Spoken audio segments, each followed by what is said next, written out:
Your wealth deserves stability, expertise, security. Your wealth deserves LGT Cresto, private wealth with over a century of global heritage.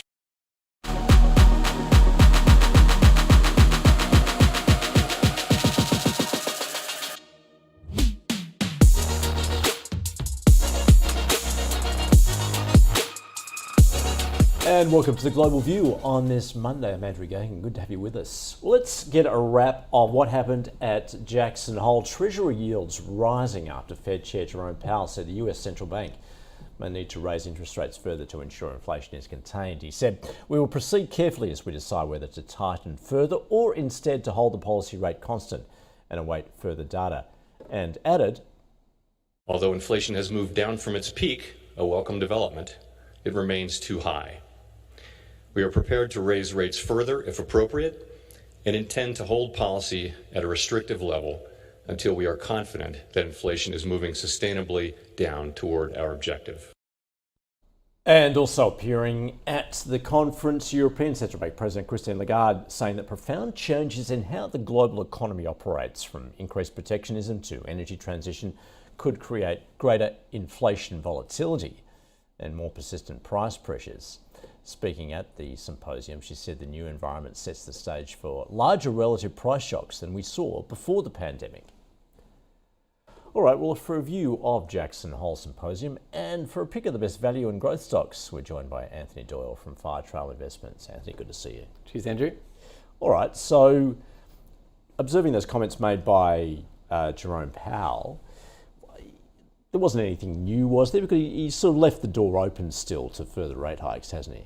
There's a whole lot of nothing, Andrew. There's a hole there. To summarise very briefly what was said during the speech. So much like I had highlighted on Friday in the last call, the Fed remains data dependent. They appear to be on a schedule of hiking every other meeting, but much will depend upon how the labour market progresses from here, what the inflation readings say, and subsequently there is a debate at the moment in the marketplace as to whether they've already done enough or whether we may see another 1 or 2 rate hikes before the end of the year.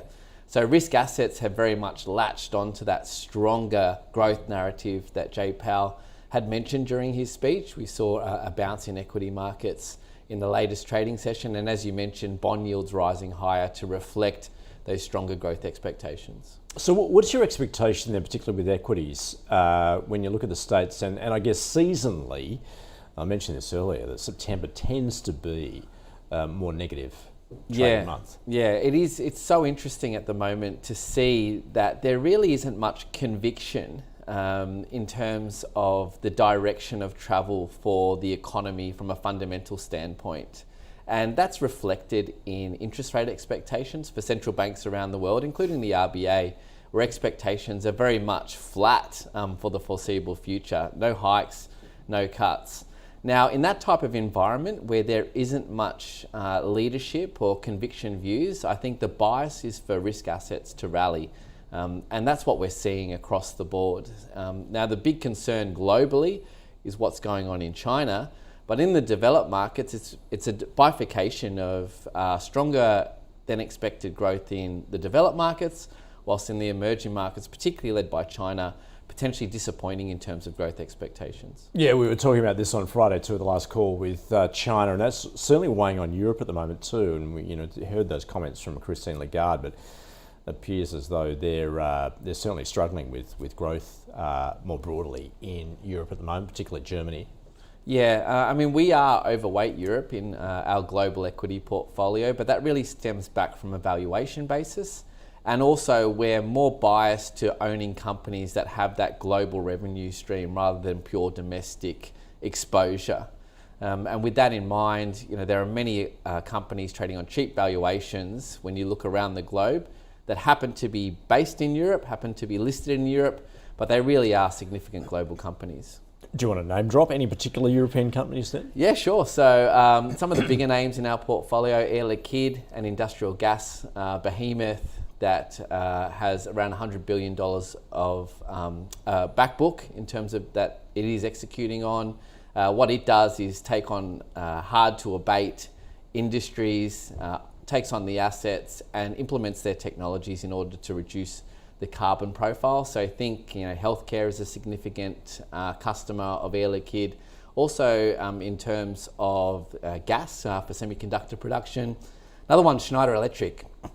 They produce everything from the grid in. So in this increased focus on efficiency of buildings, particularly with an element of high energy prices globally, Schneider stands to benefit from that, the automation and increasingly the automation of buildings, but also that focus on reducing emissions as well. Anthony, more broadly in terms of your strategy, particularly looking at global stocks, how do you weigh up that growth versus value argument at the moment? Yeah, so we're really, relative to the MSCI World Index, we're actually pretty finely balanced between value and growth. So we have an unconstrained strategy. It's called the Firetrail S3 Global Opportunities Fund, and it's a high conviction concentrated strategy. So in terms of value and growth, we're looking for the best opportunities that we can find internationally. Typically on a 5-year view, the companies have a 30 to 50% upside relative to our analyst expectations, or what our analysts are expecting. So at the moment, the portfolio pretty nicely balanced between value and growth opportunities. And we're really excited about the coming 3 to 5 years because valuations outside of those mega cap growth style names still remain particularly compelling. And even on an MSCI World equal weighted basis, that index is actually around flat this year.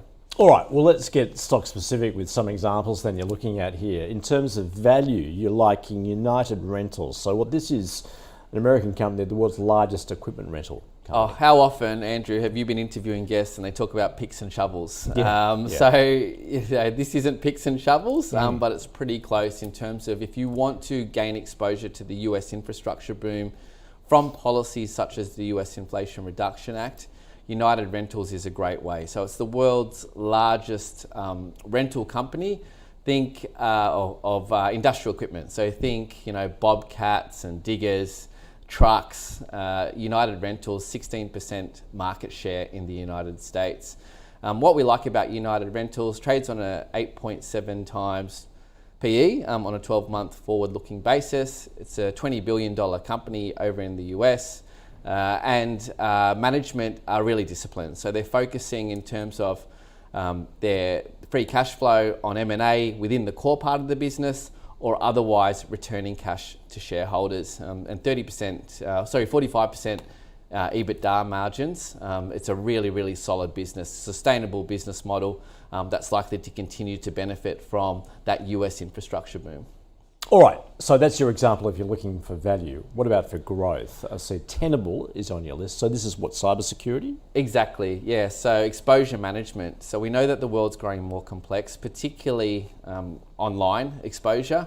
So with the shift from some organisations, their staff working from home, securing the network that they work on is of utmost importance. And what we've seen with the concerns around the recession, chief information officers continue to be surveyed, and one area that businesses aren't cutting costs on is their infrastructure, their IT spending. So that's where Tenable really sits in, and we've seen some of the reputational damage that hacks can cause, and cyber attacks are increasing. So Tenable provide the software for businesses to manage that exposure. And in their latest quarterly results, we saw a 70%, they pushed through 70% price increases on one of their key products. So Tenable listed on the NASDAQ, $5 billion market cap. And outside of those mega cap growth style names, there are significant opportunities for a company like Tenable. Yeah, you talk about that cybersecurity space, and we're seeing that across the board. And well, not surprisingly, because obviously those hacks are continuing. We're seeing that locally as well, and firms are realising the risk. Therefore, they're spending on cybersecurity. Is it not just Tenable, but more broadly, perhaps you see growth in that sector? Yeah, definitely. So what we're doing at Firetrail is we're identifying these trends that are likely to persist going forward. So we're looking for companies that we describe as having S3 characteristics: sustainable business models, sustainable earnings, and delivering sustainable positive change. So that is definitely a secular theme that we can see coming through.